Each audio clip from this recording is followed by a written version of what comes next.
Bonjour à toutes et à tous. Je voudrais saluer plus particulièrement les lycéens de Camille Pissarro de Pontoise. Merci d'être venus. Bonjour, ça nous rajeunit un peu, donc si vous regardez, donc vous faites baisser un peu. Voilà. Revenez. Bah, écoutez, mais le bienvenu, évidemment, s'adresse à toutes et à tous, donc pour ce cours qui sera suivi d'un séminaire, donc je vous dirai quelques mots tout à l'heure. Et donc cette année, c'est un cours qui est consacré aux origines de la monarchie israélite, aux trois rois que vous connaissez de nom au moins, je pense, Saül, David, Salomon, vous avez déjà entendu parler, les jeunes, ouais. Très bien, on va voir un peu ce qu'il faut faire avec ces rois. Donc l'année dernière, nous avons parcouru et discuté le livre de Josué. Normalement, j'aurais dû continuer avec le livre des juges, mais je ne suis pas encore trop inspiré par les juges, donc il faut voir, ça viendra peut-être une fois. Donc je me dis, on va sauter les juges, on va aller directement en fait à l'histoire de la royauté. Et c'est une histoire qui est haute de couleur. C'est une question de la royauté qui est très importante dans les textes bibliques. La question du gouverneur, de la gouvernance. Il y a une racine hébreu, aussi un substantif qui veut dire régner, même lamet kaf. Vous avez peut-être des amis qui s'appellent Malikou ou Malika, ça vient de cela, en fait, c'est la reine ou le roi. Et donc, c'est attesté plus que 1000 fois dans la Bible. Donc, c'est un des mots les plus fréquents. Et quand vous commencez à lire la Bible, on ne va pas commencer tout de suite avec la royauté, il faut attendre un tout petit peu. La première fois qu'on va parler des rois, c'est dans l'histoire d'Abraham, au chapitre 14, où pour la première fois, il y a des rois de l'Assyrie, de la Mésopotamie, donc de l'Iran, l'Irak actuel, qui font une sorte de guerre mondiale dans laquelle Abraham est impliqué. Et à ce moment-là, Abraham va aussi rencontrer un dénommé Melki-Tsédek. Melki, vous avez reconnu, il y a le roi, Melki-Tsédek. Tsédek, c'est peut-être la justice, et qui est présenté comme étant le roi de Salem. Qu'est-ce que c'est Salem? Vous avez une idée? C'est peut-être Jérusalem. Ce n'est pas tout à fait dit, mais c'est peut-être Jérusalem qu'on dit de manière un peu discrète. Et ensuite, Abraham va continuer à séjourner chez un autre roi, chez le roi des Philistins, en Genèse 20, et il sera suivi par son fils Isaac, qui y réside également. Après, on a l'histoire de Joseph. Joseph qui va être vendu par ses frères en Égypte et qui va être... C'est lui qui va conseiller le roi égyptien. Donc là, le roi d'Égypte est présenté de manière très positive. Il se laisse conseiller par Joseph. Il le fait même en sorte de chancelier ou de vizir. Et ensuite, il y a juste l'opposé. Il y a le roi d'Égypte dans l'histoire de l'Exode, la sortie d'Égypte, où là, le roi est plutôt un roi oppresseur qui, en fait... oblige les Hébreux de faire des travaux de corvée, ils sont d'une certaine manière des esclaves. Et après vient la sortie d'Égypte et la traversée du désert, on va rencontrer des nombreux rois cananéens, souvent difficiles, ils font la guerre, il faut se défendre, parfois il faut aussi négocier avec eux. Mais on n'a toujours pas de roi en Israël. Donc c'est Moïse qui guide le peuple. Et la première fois qu'on parle d'un roi en Israël, c'est dans le livre du Deutéronome, dernier livre du Pentateuque, où on a dans le chapitre 17 ce qu'un roi doit faire et ne doit pas faire. Et là, c'est déjà tout un programme qui montre que la royauté, ce n'est pas si évident. Donc on va dire que le roi ne doit pas opprimer ses sujets, il ne doit pas avoir trop de richesses, pas avoir trop de femmes, et ça fait déjà penser un tout petit peu à Salomon, on va y arriver. Ensuite, quand on continue la lecture, je m'adresse aux jeunes, est-ce que vous avez déjà lu la Bible? Non? Pas vraiment, hein, c'est long aussi. Mais après, donc, quand on a terminé le Deutéronome, donc on arrive au livre de Josué. Livre de Josué où nous avons un récit en fait qui est compliqué, qui aujourd'hui fait beaucoup de problèmes, on en a parlé l'année dernière, où là la conquête du pays sous la direction de Josué, qui officiellement n'est pas roi, mais qui se présente un peu de sa manière de faire des guerres, etc., comme une sorte de roi assyrien. Et il bat des nombreux rois, au chapitre 10 notamment, un dénommé Adoni-Tzedek. Vous vous souvenez, il y avait Melki-Tzedek, et là on a Adoni-Tzedek. Adoni, c'est Monseigneur est Tzedek. Tzedek, la justice peut être personnifiée, qui est en effet présenté comme étant le roi de Jérusalem. Donc tout d'un coup, on a de nouveau, après Melki-Tzedek, roi de Salem, on a Adoni-Tzedek, le roi de Jérusalem. Et tous ces rois sont vaincus, souvent tués par Josué. Après, je vous ai dit, à cette époque intermédiaire, dans le livre des juges, où en effet, on a des sauveurs, des chefs charismatiques qui interviennent dans une construction un peu cyclique, c'est-à-dire chaque fois quand le peuple se détourne de son Dieu Yahvé et s'intéresse à d'autres dieux, Yahvé se met en colère, on voit des ennemis, souvent des rois ennemis, et à la fin, en fait, les Israéliens reviennent vers Yahvé et il envoie des juges. Des juges, en fait, c'est souvent des sauveurs, des chefs charismatiques qui vont délivrer les Israélites des oppresseurs. Et à la fin du livre de Juges, on trouve plusieurs fois une sorte de refrain. Et dans ce refrain, il est dit « En ce temps-là, il n'y avait pas de roi en Israël. Et Melech Israël. Il n'y avait pas de roi en Israël, et chacun faisait ce qu'il voulait. Chacun faisait ce qui était droit en ses yeux, Hayashar Be'eni. Donc ça veut dire en fait, là, dans ce refrain, qu'est-ce que ça suggère? Ça suggère qu'il est temps que la royauté se mette en place. Et c'est ce qui va en effet arriver dans les livres de Samuel et la première partie du livre des rois. C'est ces textes-là que nous allons étudier cette année, où nous allons trouver des récits sur les origines de la monarchie et sur Saül, David et Salomon. On trouve ces histoires dans les livres de Samuel, mais on les trouve également dans les livres de Chroniques, mais qui ne parlent pas tellement de Saül, qui parlent seulement de sa mort, et qui s'intéressent surtout à David et à Salomon. Une fois on a mis en place l'histoire des origines de la royauté, dans le livre des rois, on va continuer et on va raconter l'histoire. Je ne sais pas si vous savez ce qui se passe après Salomon. Le royaume va se scinder en deux. Il y a le royaume du sud, Juda, le royaume du nord, Israël. Et en fait, ces deux royaumes sont un peu des frères ennemis. Et on va raconter leurs histoires jusqu'à la chute de Samarie en 2 Rois 17, c'est les Assyriens qui vont détruire la capitale et qui vont annexer les territoires, et de Juda en 2 Rois 24-25, on va en effet raconter la destruction de Jérusalem par les Babyloniens et l'exil babylonien. Et donc c'est la fin de la royauté, on ne sait pas si la royauté va pouvoir continuer. Mais du coup, il faut se poser la question, et les gens se sont posé la question, est-ce que c'est une bonne institution, la royauté? Est-ce qu'on a besoin des rois?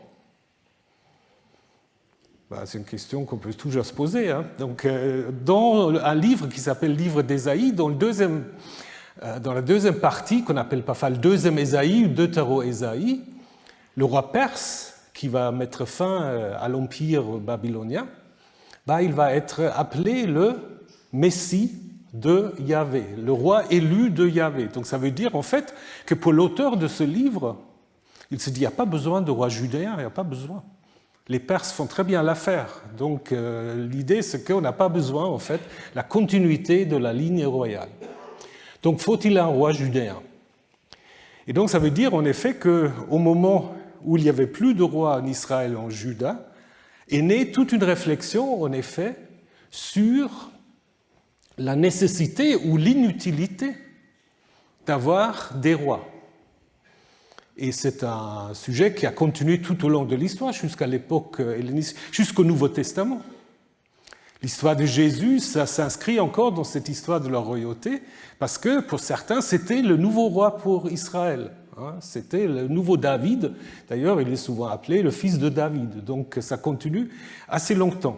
Et donc, cette question de la royauté et du pouvoir royal, c'est un thème central dans la Bible, et pas seulement dans la Bible, puisque ce que je vous propose cette année, c'est de faire le cours. Vous avez le programme, je ne vais pas le détailler, sur les premiers rois, mais le séminaire de manière plus générale sur la légitimation, la contestation du pouvoir politique dans la Bible hébraïque, mais aussi le Proche-Orient ancien. Et tout à l'heure, nous allons eu un séminaire sur l'Égypte ancien.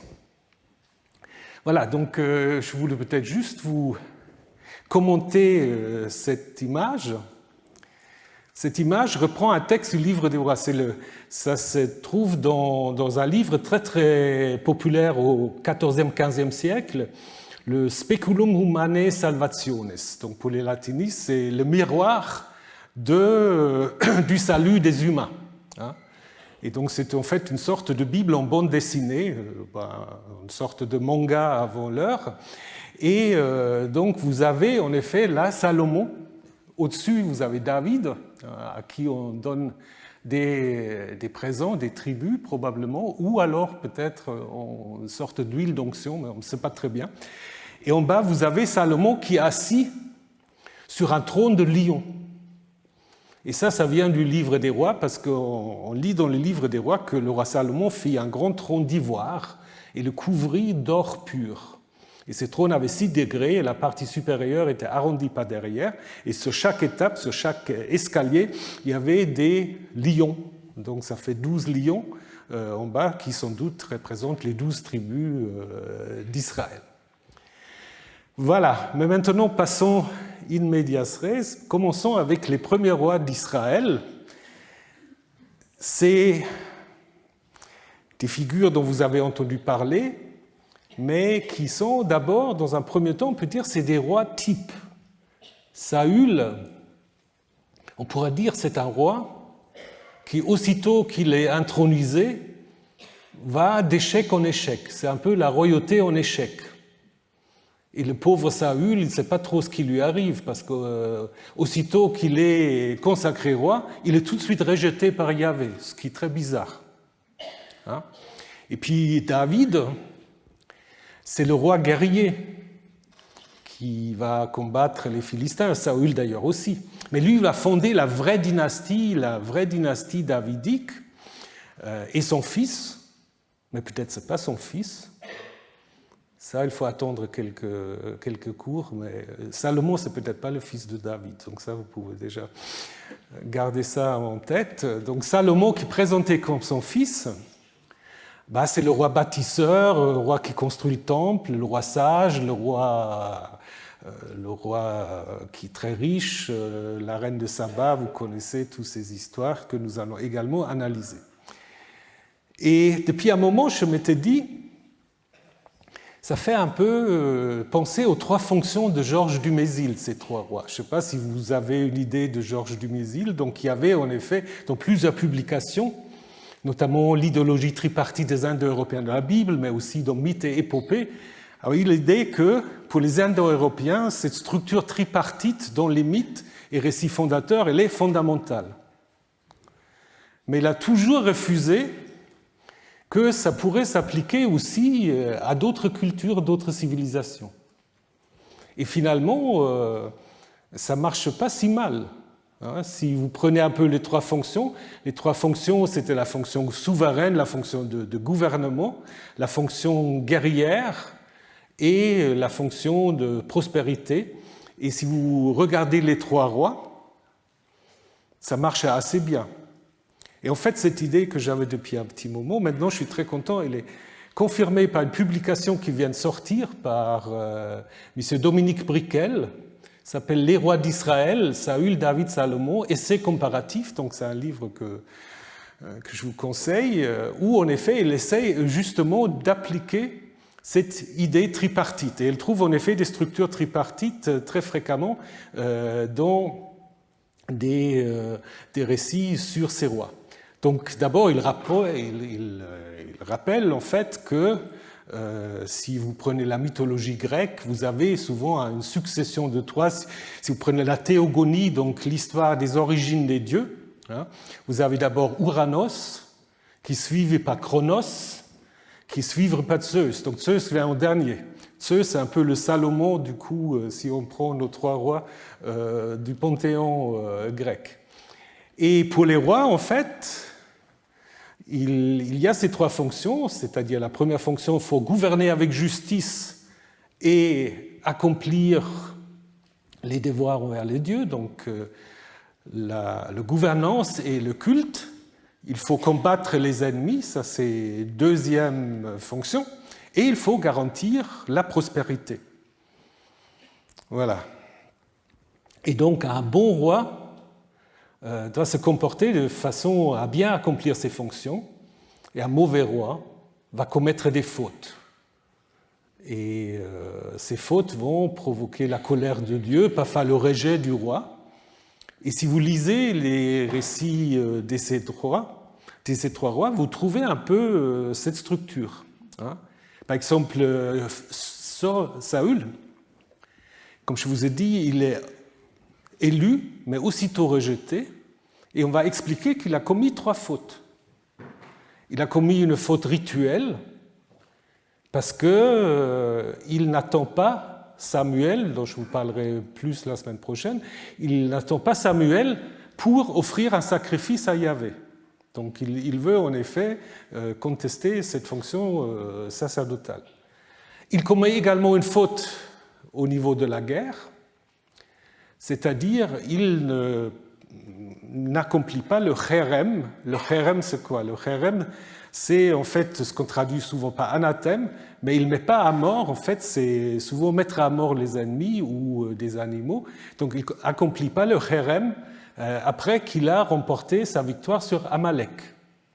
Et finalement, il y a une faute alimentaire, à savoir que Jonathan, son fils, a transgressé le jeûne en mangeant du miel, mais normalement, il a dit celui qui transgresse va être sanctionné, et il ne sanctionne pas son fils suite à une demande du peuple. Et donc, c'est ces trois fautes qui, selon le récit biblique, vont en effet expliquer pourquoi Saül est rejeté. David aussi commet des fautes. Première faute qui concerne la fonction de gouvernance et du culte des dieux, c'est qu'il ne construit pas le temple. C'est une faute sous-entendue parce que ça ne lui est pas reproché, mais vous savez, le roi fondateur d'une dynastie, qu'est-ce qu'il doit faire? Il doit construire un sanctuaire pour son dieu tutélaire, ce qu'il ne fait pas. Hein? Et donc c'est Salomon qui le fera.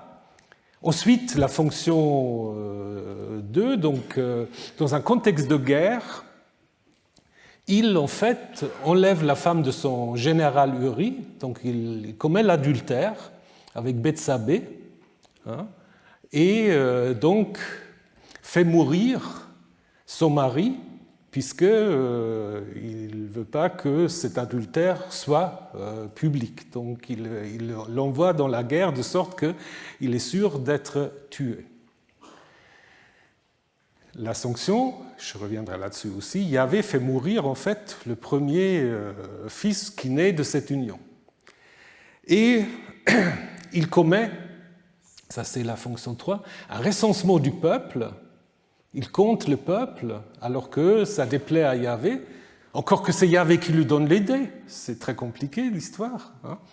Et Yahvé le laisse choisir entre trois fléaux, la famine, la défaite militaire ou la peste. Et c'est de nouveau les trois fonctions. Et puis Yahvé va choisir la peste en fait et trouve à la fin l'emplacement du futur temple. Il ne construit pas le temple, mais au moins il trouve l'emplacement du temple.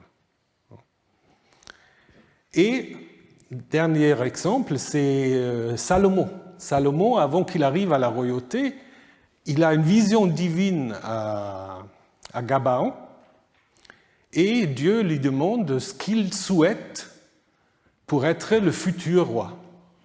Et Salomon dit, moi je veux un cœur sage qui distingue ce qui est bien et ce qui est mal.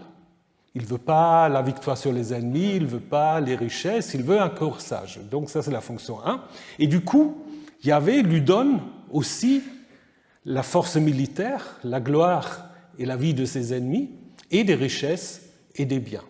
Donc vous voyez, il y a quand même pas mal, on pourra continuer un peu les exemples, mais ces structures tripartites, je ne veux pas dire que ça explique toute l'histoire de David, Salomon et Saül en premier, mais je pense que Dumézil, tout en étant très réticent par rapport au mythe sémitique, a vu quelque chose d'intéressant. Après, ça ne nous explique pas tout. Elle fait apparaître une certaine structuration de ces premiers rois, mais qu'on se pose la question de la composition de ces textes, est-ce que ces rois sont des figures historiques, est-ce qu'ils ont vraiment vécu? Ben ça, évidemment, il faut se tourner vers d'autres méthodes. Et c'est ce qu'on va faire maintenant, peut-être juste avant, se poser des questions sur les noms de ces trois rois. Parce que je vous ai dit, ces rois, c'est des rois un peu types. Et ils ont aussi des noms un peu programmatiques, d'une certaine manière. Le premier, c'est Saül. Saül, c'est le plus intriguant, d'une certaine manière. Parce que, bon, le nom est très simple, ça vient d'une racine hébreu, Sha'al, demander. Donc Shaoul, c'est le participe passif, c'est lui qui demandait. Mais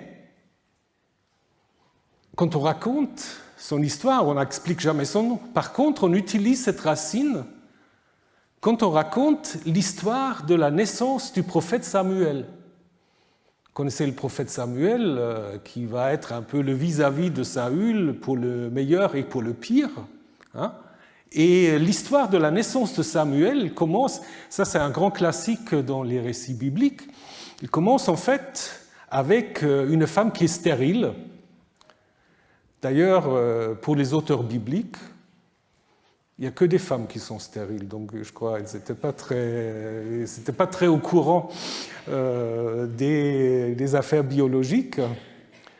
Ils ne pouvaient pas imaginer que c'est les hommes qui pourraient aussi avoir des problèmes, mais disons, dans le récit, c'est donc cette femme Pénina de Elkana qui est... Anne, la femme de Elkana, qui est stérile, et donc finalement elle va au sanctuaire et tout se passe bien. Yahvé se souvient d'elle.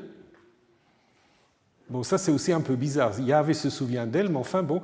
Quand le jour était révolu, Anne devient enceinte, et elle enfanta un fils, et l'appela Samuel, car, dit-elle, c'est à Yahvé que je l'ai demandé. Et donc là, on retrouve la racine Sha'al. Donc voilà, Sheiltiv. Ça c'est bizarre, parce que le nom de Samuel n'a rien à voir avec la racine Sha'al.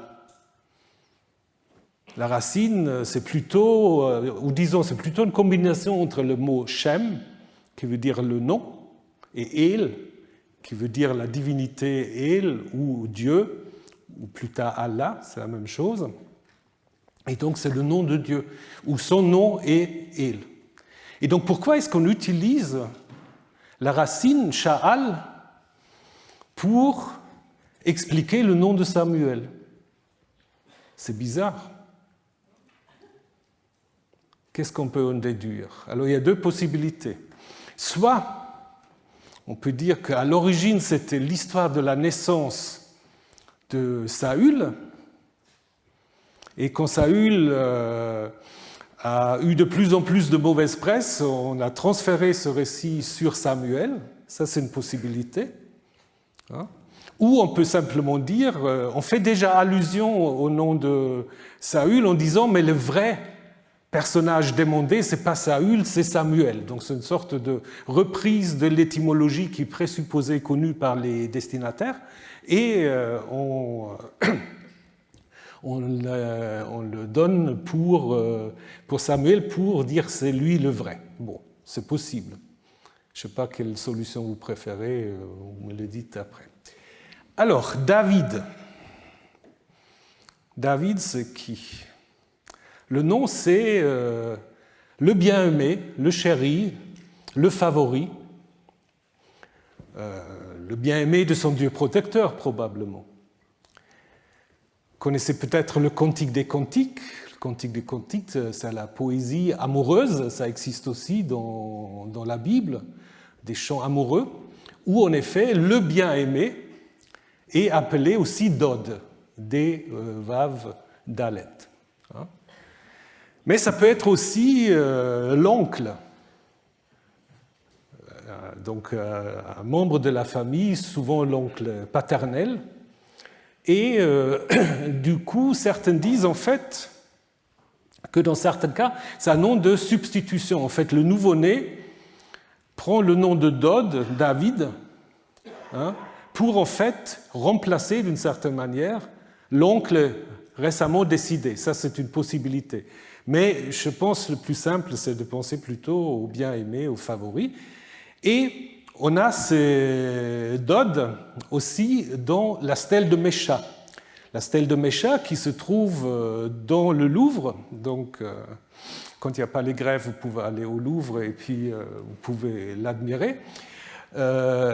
Donc, c'est une stèle intéressante pour les recherches bibliques parce qu'on parle en fait d'une guerre entre le roi de Moab, donc l'autre côté du Jourdain, la Jordanie, et Israël.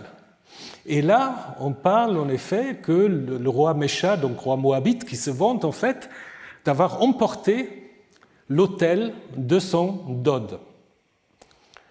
C'est-à-dire de son bien-aimé, c'est probablement là le nom de Yahvé, de la divinité protectrice d'Israël. Donc, vous voyez, c'est un nom en fait qui a des significations assez diverses.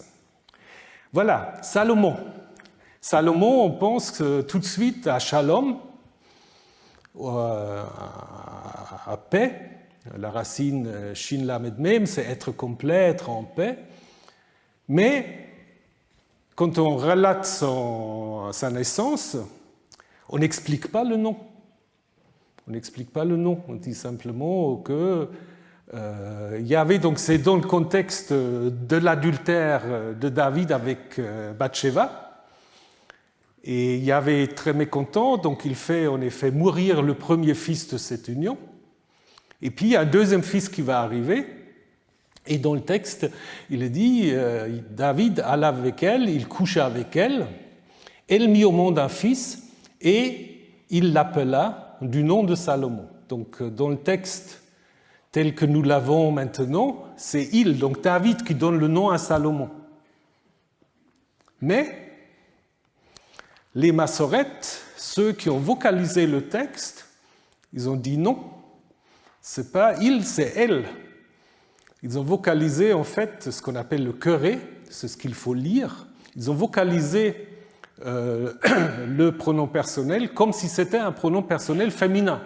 Donc pour qu'on lise, et elle appela son nom Salomon. Donc du coup, c'est la mère qui donne le nom. Donc ça change un peu les choses. Et donc, certains ont pensé, du coup, Salomon, c'est à traduire comme son substitut, parce que Shalom, ça peut être aussi cette idée-là. Donc, elle appela son substitut par rapport au premier fils qui est mort. Ça, c'est une possibilité. Une autre théorie, c'est de voir un lien avec une divinité. À Ougarit, on connaît Shalimu, qui est le dieu du crépuscule.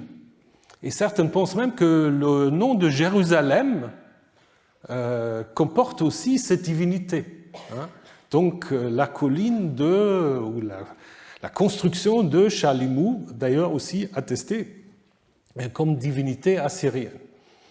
Ce qui est intéressant, à la fin de cette histoire de l'adultère, on trouve un deuxième nom pour Salomon. Le prophète Nathan, donc Yahvé, par l'intermédiaire de ce prophète, va l'appeler Yedidia. Et Yedidia, les Hébraïsants retrouvent tout de suite la même racine que pour David, hein, c'est-à-dire le bien-aimé de Yahvé. Voilà, donc ce sont des noms qui sont déjà un tout petit peu programmatiques et Salomon, c'est peut-être le nom qui a fait hésiter le plus les rédacteurs, les réviseurs qui ont en effet suggéré plusieurs fois. Alors maintenant, se pose la question, est-ce que ces rois ont vécu? Est-ce que c'est des personnages historiques? Est-ce qu'on sait s'ils ont vécu ou est-ce que c'est des figures inventées, comme dans les légendes? Et c'est très compliqué, parce que si on prend ces trois rois, seul David est attesté en dehors des textes bibliques à cette époque-là, pas plus tard, bien sûr. Hein. Après, on peut aussi constater qu'il y a déjà une difficulté quant à la chronologie des règnes de ces rois. De David et de Salomon, on va dire, ils ont régné 40 ans. Quand on dit qu'ils ont régné 40 ans, ça veut dire quoi? Donc on n'avait pas trop d'idées. On s'est dit 40 ans, c'est un chiffre rond, c'est assez long, donc mettons 40, comme les 40 ans dans le désert, etc. Donc on avait apparemment peu d'informations précises. Et pour le pauvre Saül, on n'a donné que 2 ans. Alors, ce n'est pas très logique non plus quand on regarde tout ce qui est transmis sur ces rois. Donc peut-être, certains ont dit qu'il faudrait mettre 20 ou 12 au lieu de 2, mais de toute façon, c'est des chiffres pas très précis. Et donc du coup, on peut vraiment se poser la question si on peut construire, et jusqu'à maintenant, tous les chronologies bibliques font ça. Ils vous construisent une chronologie des premiers rois, en mettant David, grosso modo, Saül d'abord vers 1030 à 1010, David à 1010 jusqu'à 970, et puis Salomon de 970 à 930. Mais c'est purement repris de la chronologie biblique qui, comme je vous ai dit, n'est pas très précis. Donc il faut être prudent. On pourrait aussi imaginer que ces rois ont régné en même temps, qu'ils avaient des durées de règne plus courtes. Donc toute cette... Si vous regardez dans les Bibles, souvent on vous donne des chronologies à la fin. Donc quand vous voyez ces chronologies, il faut vous méfier un tout petit peu. Il faut être prudent.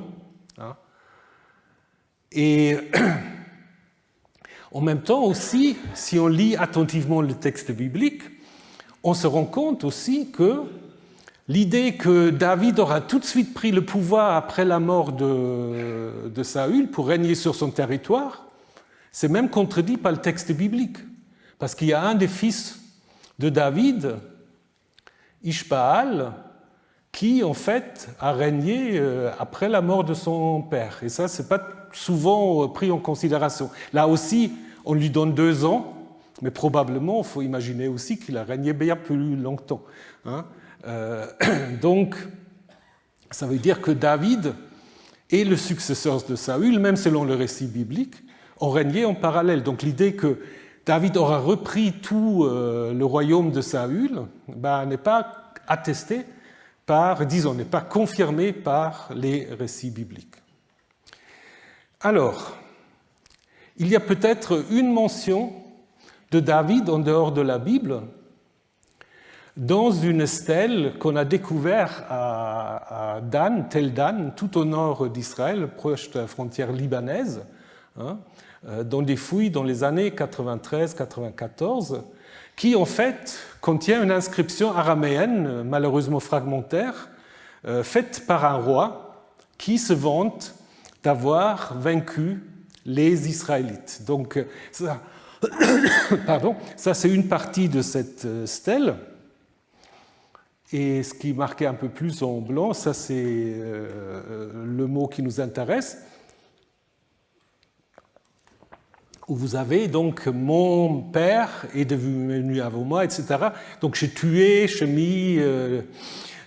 mis en fuite les chariots, c'est très compliqué à reconstituer, mais on trouve à un moment cette expression qui est traduite par Beth David, la maison de David. Donc j'ai mis fin à la maison de David. Hein. Bet en hébreu, c'est la maison. Et donc, si cette manière d'interpréter est juste, on aurait là la première attestation, en dehors de la Bible, au 8e siècle, de David.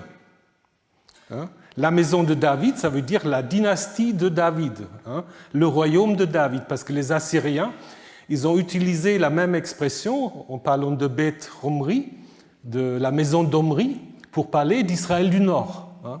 Donc du coup, on aura ici la première attestation du nom de David. Mais est-ce que ça prouve en soi l'historicité? Ça nous indique qu'au 8e siècle, en effet, on considère que le royaume de Juda peut être appelé la maison de David selon son fondateur. Mais qu'est-ce qu'on en sait de ce fondateur? C'est une autre question. D'ailleurs, j'ai encore quelques petits doutes si c'est vraiment de cette manière-là qu'il faut lire l'expression, mais c'est une autre chose parce que la grande majorité pense qu'il faut le lire comme maison de David. Donc on aurait en effet là une attestation au moins du nom. Ce qui est très discuté encore, c'est la question si, dans cette fameuse stèle de Mesha dont je vous ai parlé tout à l'heure, est-ce qu'on aura aussi tout à la fin, mais c'est très abîmé cette stèle, c'est très abîmé parce qu'elle était cassée par les Bédouins, elle a été reconstituée, à la fin on ne sait pas très bien lire, donc c'est très difficile à lire. Certains pensent que tout à la fin, on aura également la même expression, Beth David, donc ce sera un peu plus ancien. Mais ce n'est pas très clair, donc je pense qu'il ne faut pas trop insister sur cette stèle de Mesha.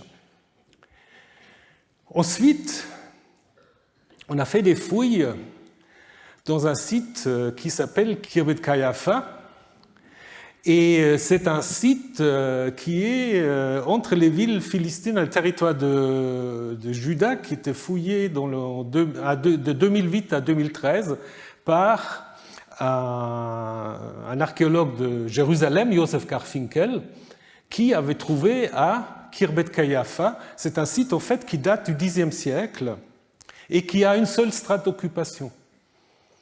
Et ça c'est très rare, donc après ça a été abandonné. Donc c'est vraiment que au Xe siècle, et il avait considéré, comme David a vécu au Xe siècle, c'est la résidence d'été de David. Bon, il a identifié ce site avec un nom d'une ville, Sha'araim, qui est mentionné 3 fois dans la Bible. Et puisque David aura combattu Goliath sur la route de Sha'araim, selon Garfinkel, ça prouve l'historicité de David et de tout le récit. Donc je vous donne une citation et vous me dites qu'est-ce que vous en pensez. Donc Garfinkel dit « C'est la première fois que les archéologues ont découvert une ville fortifiée en Juda, datant de l'époque du roi David. Même à Jérusalem, nous n'avons pas une évidence claire d'une ville fortifiée à cette époque. Ainsi, les publications qui nient complètement la tradition biblique en ce qui concerne le roi David et prétendent qu'il est un personnage mythologique ou tout simplement un chef de file d'une petite tribu sont maintenant réfutées. » Est-ce que vous êtes convaincu par cet argument? Ça va un peu vite.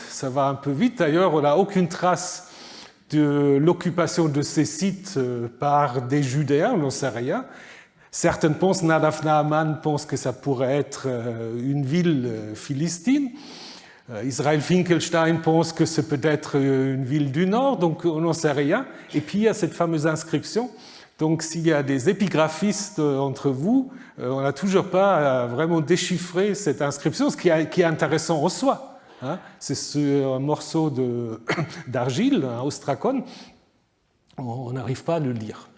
Disons, il y a des gens qui ont pensé d'avoir déchiffré, mais ça reste quand même très ambigu.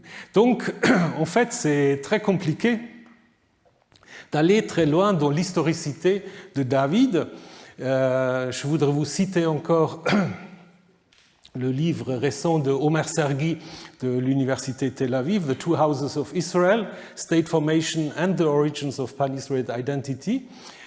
Donc lui, il est très prudent, mais il dit quand même que si on lit attentivement l'histoire de David, sa question à lui, c'est de savoir quand est-ce qu'on a eu pour la première fois l'idée un peu d'une sorte d'Israël uni entre le nord et le sud. Actuellement, la recherche dit plutôt ce n'est pas avant Jéroboam II, et Omer, il pense que c'est déjà à l'époque de David, puisqu'il dit, quand on regarde où David se promène, c'est à la fois dans le nord et dans le sud, et Israël à ce moment-là, c'est plutôt une entité tribale, ce n'est pas encore un concept étatique, et donc il faut en fait admettre que derrière les récits de Saül et David, il y a en fait des mémoires, en fait une sorte d'identité, alors pas pan-israélite, mais une identité qui met ensemble des tribus, pas les 12, mais des tribus du nord et du sud.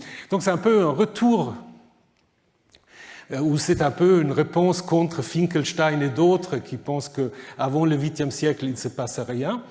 Et Omer pense quand même que, même s'il est d'accord pour dire que les histoires sur David, c'est souvent écrit beaucoup plus tard, mais il pense quand même qu'il y a une sorte de mémoire un peu historique qu'au Xe siècle, il y avait déjà dans les clans une sorte d'idée d'appartenance à un même ensemble.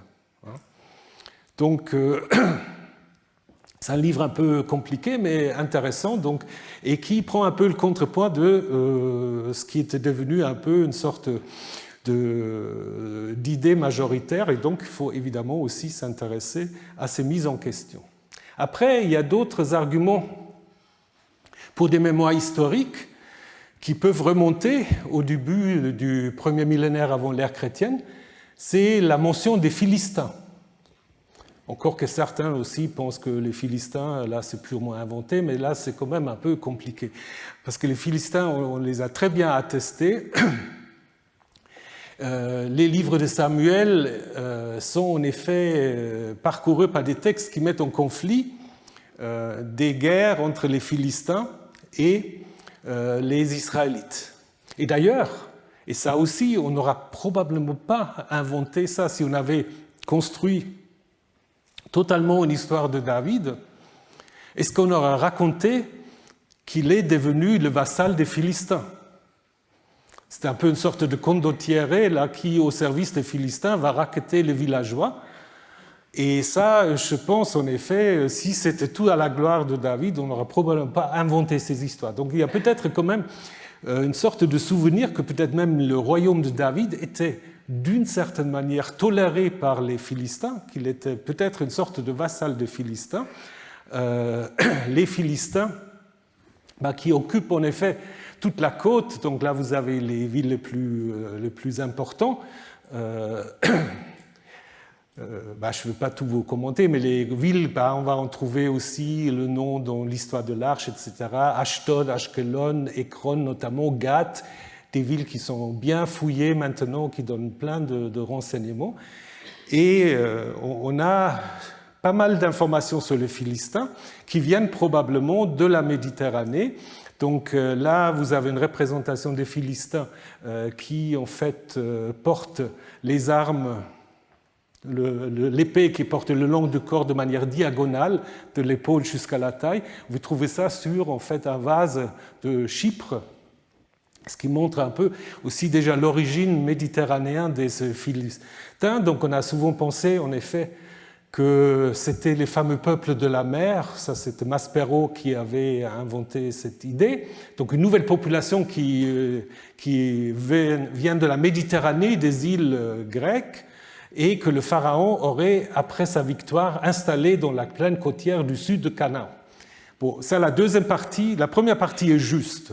Ils viennent en partie de la Méditerranée, mais que le pharaon aura eu une sorte de plan d'occupation en disant « Madame, vous vous mettez là », ça ne correspond pas à la réalité. C'est un processus bien plus long, et en partie, ils viennent aussi de l'Anatolie.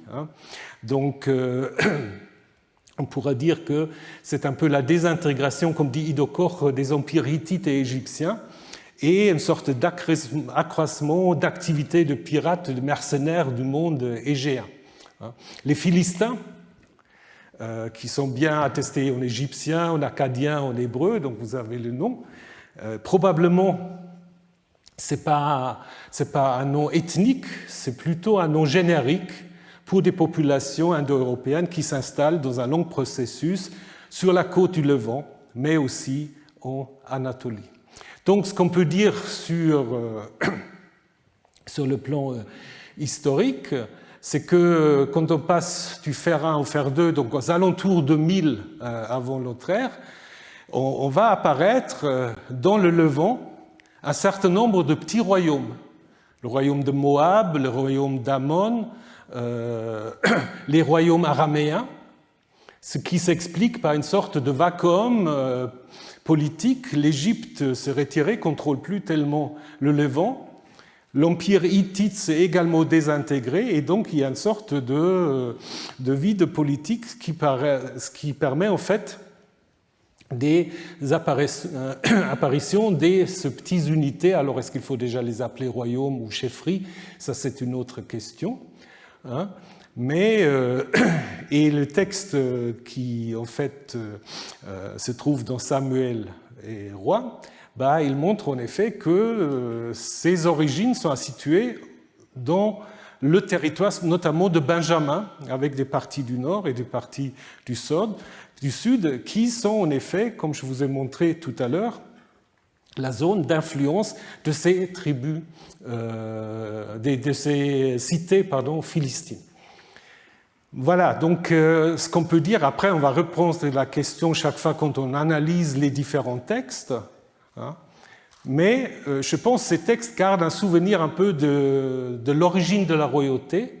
Après, c'est un peu comme le roi Arthur, donc c'est très très difficile après, derrière les traits légendaires, de trouver des informations historiques précises. Donc du coup, ce qu'il faut faire d'abord, c'est comprendre les textes et voir sur quoi ces textes se basent. Donc il faut faire un travail sur les textes, et ces textes se trouvent, comme je vous ai dit, dans les chroniques, mais aussi dans les livres de Samuel et de Rois, dans le texte massorétique, et dans les Bibles grecques, les livres de Samuel et des Rois, on les a regroupés, donc dans vos Bibles français, on va vous parler de 1 ou 2 Samuel, et de 1 et 2 Rois, mais dans les versions grecques, c'est 4 livres de règne. Donc en fait, ils sont regroupés, Basileion, pour dire c'est en fait une histoire qui commence en Samuel et qui va à la fin de 2 Rois. Alors il ne suffit pas simplement pour comprendre ces histoires de lire les textes bibliques, il faut déjà se rendre compte que, et ça vous ne vous rendez pas toujours compte, quand vous prenez une traduction, on a l'impression que tout va bien, et quand on regarde un peu dans le détail, on se rend compte qu'il faut déjà choisir sur quel texte on veut se baser, parce qu'il y a déjà des grandes différences entre les textes grecs et les textes hébreux. Donc ça, c'est une différence importante. Pour les textes grecs, on a aussi une variété de textes grecs. Ce n'est pas seulement un texte grec, il y a plusieurs variations. On parle souvent d'une recension qui est attribuée à Lucien d'Antioche, en forme du texte grec qu'on n'a pas dans le Pentateuque, mais qu'on a dans les livres de Samuel et de Rois. Donc, l'idée, c'était que en fait, ce texte grec aurait été en fait, révisé par une sorte de père d'église au IIIe siècle qui voulait en fait, rapprocher les textes plus anciens au texte biblique en hébreu. Mais ce n'est pas aussi simple que ça, puisque grâce aux découvertes de Qumran, je ne sais pas si vous avez entendu parler de Qumran, donc c'est sur la mer Morte, on a trouvé beaucoup de manuscrits en fragments des textes bibliques. Et là, on a trouvé en hébreu, et ça c'est très important pour le livre de Samuel notamment, des fragments qui souvent, en effet, correspondent un peu à ce qu'on appelait jadis la tradition de Lucien, la recension lucianienne. Et du coup, ça ne marche plus parce que Lucien est au IIIe siècle après, et les textes de Qumran, c'est au IIe siècle avant, donc ce n'est pas tout à fait la même chose. Donc du coup, il faut imaginer que derrière ce qu'on appelle la tradition lucianienne, il y avait déjà en fait un texte grec qui en fait correspondait à un texte hébreu différent de celui qui est devenu le texte massorétique. Donc c'est un peu compliqué, mais c'est important. Et quand on va travailler sur le texte, je vous ferai parfois découvrir les différences qui parfois sont détails. Ne pensez pas que vous avez toute l'histoire de Samuel si vous lisez vos Bibles en français, qui souvent prennent simplement le texte massorétique. Donc, quand même des différences assez importantes. Donc, je ne vais pas aller dans le détail. On a des grands codex grecs qui sont importants. Le Vaticanus, qui est écrit au IVe siècle de l'ère chrétienne en Égypte, qu'on souvent considère comme le texte le plus fidèle au niveau de la transmission du texte grec. Mais là aussi, il y a une révision qui a eu lieu au 1er siècle, qu'on appelle la révision Kaïgé, qui est aussi qui reprend en fait une expression hébreu qui, en fait, la syntaxe hébraïque de la Bible, c'est un peu ennuyeux, c'est toujours et ensuite, vegam, vegam, vegam, vegam. Et donc, ça, c'est repris par Kaïgé. Kaïgé en grec, c'est un peu la même chose. Hein. Donc, c'est là aussi une tentative, en fait, de faire coller le grec plus à l'hébreu. Mais derrière cette révision se trouve probablement là aussi souvent donc, des textes qui se basent sur d'autres textes hébreux. Donc, quand on travaille sur ces textes, vous ne travaillez pas seulement sur le texte hébreu, il faut travailler sur le texte grec, il faut regarder les textes de Qumran, et dans de nombreux cas, il faut en effet préférer souvent la leçon du texte grec, surtout quand ça coïncide avec les attestations à Qumran. Donc ça veut dire qu'il ne faut pas penser que le texte massorétique est à chaque coup le texte le plus ancien. Ça c'est très important. Donc parfois on a là des attestations des étapes antérieures dans la transmission du texte. Voilà. Regardons très rapidement le contenu. Donc, le contenu de 1 Samuel à 1 Roi 11, comme je vous ai déjà dit, je n'ai pas besoin d'insister là-dessus, ça commence avec la naissance de Samuel. Samuel, c'est quelqu'un qui va être très important pour l'arrivée au pouvoir de Saül, donc on va raconter sa naissance, donc vous vous souvenez ce que je vous ai dit, l'explication de son nom, qui en fait est Saül. Entre-temps, on va avoir une autre histoire qui n'a rien à voir avec Samuel, c'est l'histoire de l'Arche de l'Alliance, hein, qui va interrompre en fait l'histoire de Samuel, mais qui va introduire les Philistins qui en effet vont capturer l'Arche, l'amener dans leur territoire, et l'Arche ensuite, par l'intervention de Yahvé, va revenir en Israël, à Beth-Shemesh, et finalement à Kiriath-Yearim, où elle va rester un certain moment. Et ensuite, on va présenter Samuel, toujours sans Saül, qui, là, est présenté en fait comme si c'était le dernier des juges, hein, qui, en fait, va prendre les armes, va combattre les Philistins, et en fait, on va dire, bah, tout se passe bien, et tout d'un coup, on arrive à cette première partie où on a une réflexion que nous allons étudier la semaine prochaine sur l'origine et la nécessité de la royauté. Parce que ça va commencer avec 1 Samuel 8, où c'est le peuple qui va demander à Samuel « Donne-nous un roi ». Alors on se demande pourquoi. Samuel fait très bien le travail, il a vaincu les Philistins, il juge le peuple, donc tout va bien. Pourquoi le peuple veut un roi? Et l'argument du peuple, c'est nous voulons être comme les autres nations. Nous voulons faire comme les autres. Ça, c'est un argument qu'on entend souvent. Moi, je veux faire comme mon copain, ma copine. Voilà. Mais est-ce que c'est toujours une bonne idée? Pas forcément. Donc là, Samuel n'est pas très content, mais il avait dit, mais donne-leur raison, puis tu verras bien ce qui se passe. Et puis ensuite, on a au milieu 3 récits sur Saül, hein, qui, en effet, 3 fois devient roi. Pourquoi on raconte 3 fois il devient roi? Donc ça veut dire qu'il y a quand même beaucoup de traditions qui expliquent comment Saül devient roi.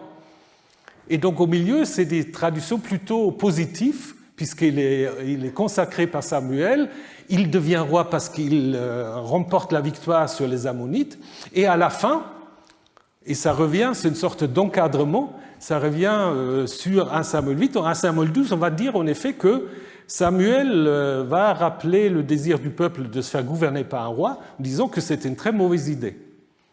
Et donc, avec l'idée, vous allez voir ce que vous allez voir. Donc, en fait, ça introduit déjà à l'histoire compliquée de la royauté. Et ensuite, on va raconter les débuts de la royauté de Saül, et tout de suite, comme je vous ai dit tout à l'heure, son rejet par Yahvé. Donc d'abord, ça se passe bien, il remporte les victoires, surtout son fils, Jonathan, remporte les victoires contre les Philistins, mais il y a les 3 fautes dont je vous ai déjà parlé, que je ne vais pas maintenant détailler, qui expliquent pourquoi il est rejeté. Donc c'est presque une figure tragique quand même. À peine il est élu, il est rejeté. Donc on peut aussi se dire, mais pourquoi Yahvé il change d'avis aussi rapidement, ou Samuel, donc, qui est en fait le porte-parole de Yahvé. Et ça fait en effet arriver David à la cour de Saül.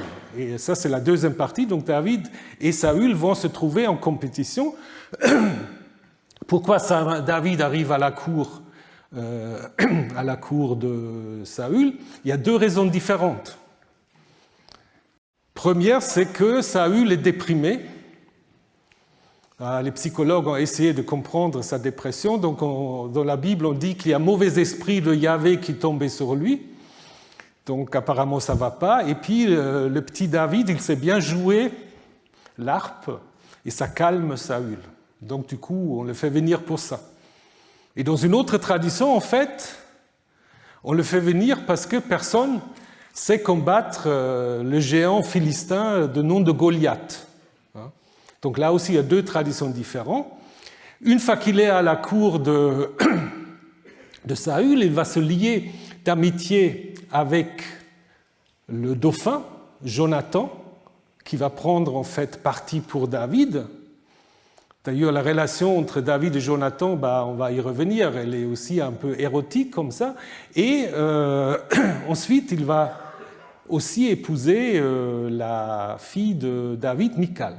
Ensuite, le conflit va s'aggraver. David se trouve en fuite devant Saül.